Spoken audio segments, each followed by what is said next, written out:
hurts me really pag tayo'y nababastos sa Kongreso. Sa kapagpalang araw po sa atin lahat mga kababayan po natin, nababastos umano ang pangalan na Philippine National Police ayon sa concerned PNP personnel.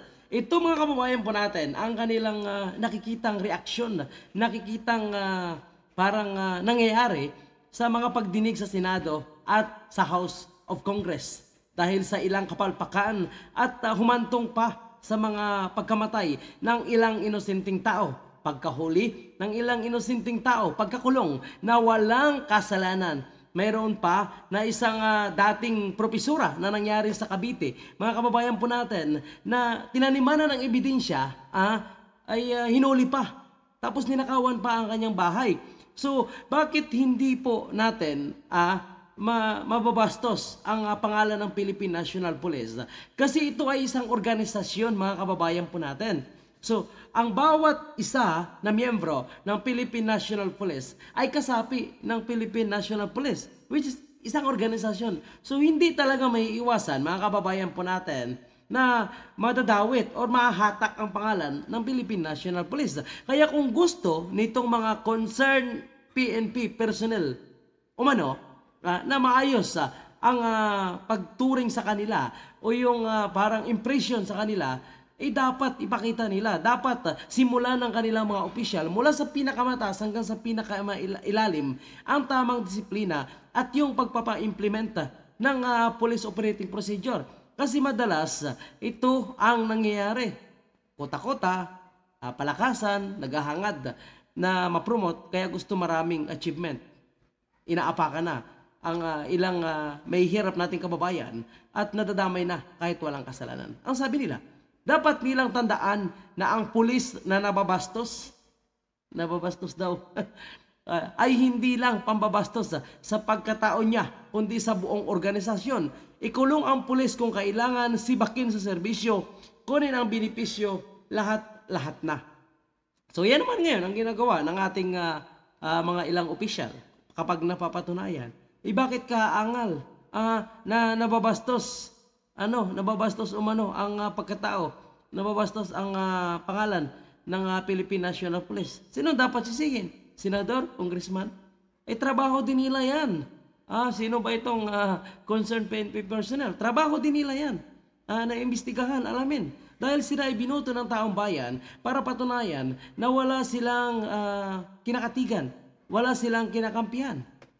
Lalo na taong bayan, inosenteng Pilipino ang nagiging dito, biktima. So talagang hindi nila may iwasan yan na talagang madadala ang pangalan ng Philippine National Police. Tingnan nyo, kahit sino ngayon ang tatanungin nyo ng mga ordinaryong mamamayan, takot na kasi nakikita nila na yung ilang mga pulis ay nasasangkot sa maling aktibidad. Di ba? So kung gusto nyo maayos yan, talagang simulan ng ating mga namumuno sa Philippine National Police. Hindi naman natin sinasabing lahat, pero marami na pangyayari, mga kababayan po natin, which is nakakabahala. Tanim ebidensya, pagpasok sa bahay na walang search warrant, paghuli ng isang Pilipino na sinasabing sangkot sa droga, nangyaring bypass, lumabas sa investigasyon, walang bypass. Sinasabing sangkot sa droga, walang droga. Pinasok ang bahay, tinaniman ng ebidensya, tapos pinagnakawan. So, anong masasabi natin dyan, mga kababayan natin? Being the father of the PNP, it hurts me really pag tayo'y nababastos sa Kongreso or sa any other hearing. Kumakalat. So mga kababayan po natin, yan ang sabi ni mismo PNP Chief Acorda. Nababastos umano sila sa Senado at sa Kongreso. Sino ang nagsimula? Sila din naman, di ba? At ngayon ang isang text message mula sa concerned PNP personnel. Pinupuna ang tila pagtatanggal ng dangal sa mga pulis na humaharap sa mga pagdinig. Nakasaad sa mensahe na hindi lamang naman nila pulis ang nababastos, kundi ang buong PNP organization. Ganun talaga, that's organization. So dapat ang bawat membro ay sumunod sa rules ng isang organization para hindi mapahiya ang sinasabi ninyong organization. Yung nangyayari, sila yung sumisira eh. Hindi naman yung mga senador, hindi naman yung congressman, hindi naman yung ordinaryong mamamayan. Kasi yung ordinaryong mamamayan ay nag-aabang lang yan sa sinasabi nyong to protect and to serve. Pero ang nangyayari ngayon, tila ba yung ilang kapulisan natin nagagamit na ng politiko sa kanilang personal na agenda, nangaabuso pa sa ordinaryong Pilipino. Hindi rin umano masama kung ipakulong, alisin sa serbisyo at tanggalan ng benepisyo ang sinumang mapatutunayang nagkasala.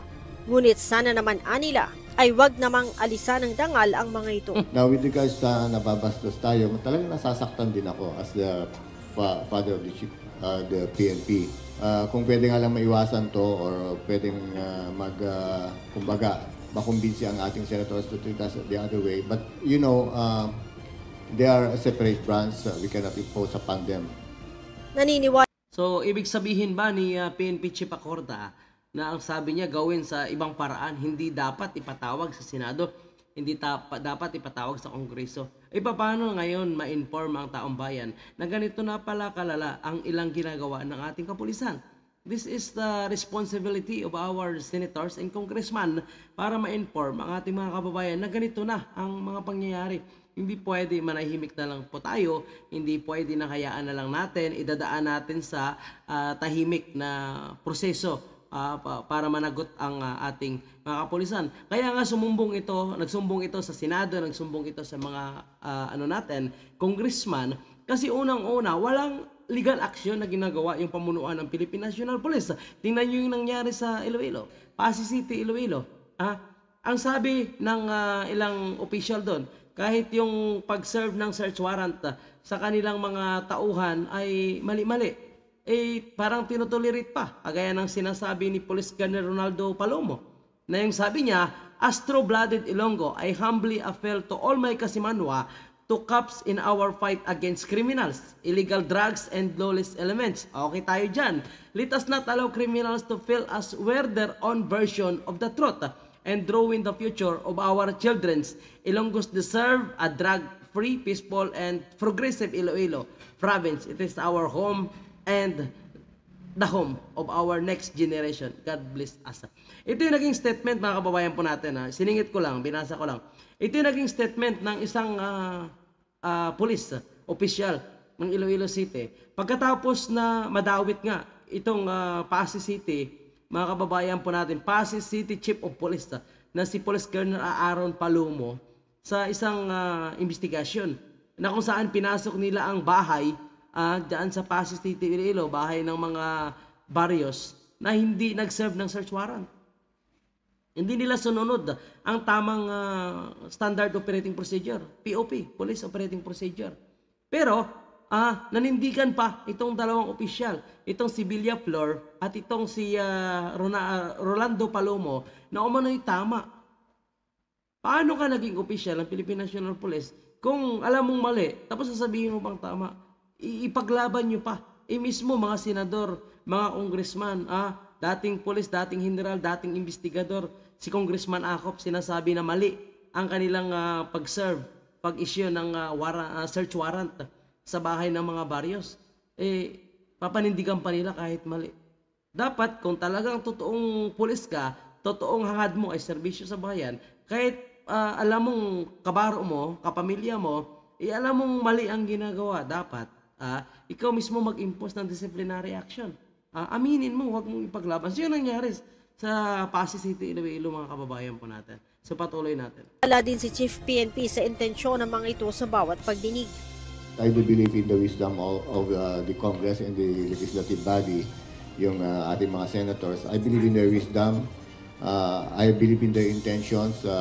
Now, with regards sa nababastos tayo, talagang nasasaktan din ako as the...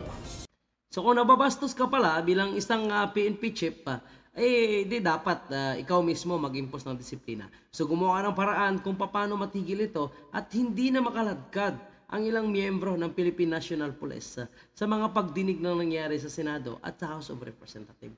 Kasi bilang isang leader ng Philippine National Police, sa iyo talaga nakasalalay. So kung pwede na wag na palakihin, agad nyo gawa ng aksyon para hindi na lumapit itong ordinaryong Pilipino nating may hirap na hindi kayang makipagsabayan sa mga opisyal ng ating Philippine National Police. Gawan nyo agad ng aksyon para hindi na makarating sa Senado at sa Kongreso. Kaya nakarating kasi walang gumagawa ng aksyon eh. Ang nangyayari, tinatakpan ang pagkakamali ng kabaro So ang ordinaryong Pilipino saan tatakbo? Kundi doon sa House of Representatives, sa Senado para makahingi ng tulong. So kaya gayon ang nangyayari. Father of the chief, we cannot impose upon them. And also, we cannot impose respect. Respect is something that we need to earn. That's why dapat ang mga kapulisan magkaisa. We have to show to our legislators that we deserve their respect. And we can only do that by doing things the proper way. By doing So things... ayan, mga kababayan po natin, tama itong sinasabi niya talaga, pakiusap niya sa kanya mga katauhan, sa mga tauhan ng Philippine National Police na dapat ipakita nila yung karapat dapat sila na respetuhin ng hindi lang senador ng congressman ng taong bayan. Respetuhin nila, gawin nila yung tamang proseso. Kasi kung ang isang kriminal, ang isang sangkot sa droga, kung totoong nangyari yun sa kanya, totoo niyang ginawa yun, may lakas pa ba ng loob yun para lumapit sa Senado, lumapit sa House of Representatives, sa mga congressman po natin? Wala na. Kasi mababalik sa kanya, magbabackfire kung talagang may ginawa siyang masama. Kung wala talagang ginawang masama, dahil wala silang sandalan, dahil ang local authority sa kanila ay hindi rin tumutulong, ang kinakampihan yung police din na nakagawa ng masama, ng kamalian, so talaga yung tao ay tatakbo doon. So dapat ipakita nila na ang pag-i-implement nila ng batas ay tama at patas na walang kinakampihan. So hindi naman natin nilalahat ang mga pulis dahil marami naman talagang matitunaan nating pulis, gaya ni PNP Chief Acorda, na sana ay gayahin nila ito. Yung parang ginawa ni Police Brigadier General Torre, di ba? Na nagkaroon siya ng issue, nagkaroon siya ng kapalpakan. Umalis agad sa kanyang pwesto. So, doon hanga po tayo. Yung iba kahit mali, pinapanindigan pa Kaya sila yung dapat masibak dahil nadadawit talaga ang hanay ng Philippine National Police. So, yun po yung ating update, mga kababayan po natin. Pakita niyo po na karespeto kayo para ang ordinaryong Pilipino ay irespetuhin din po kayo. Maraming salamat.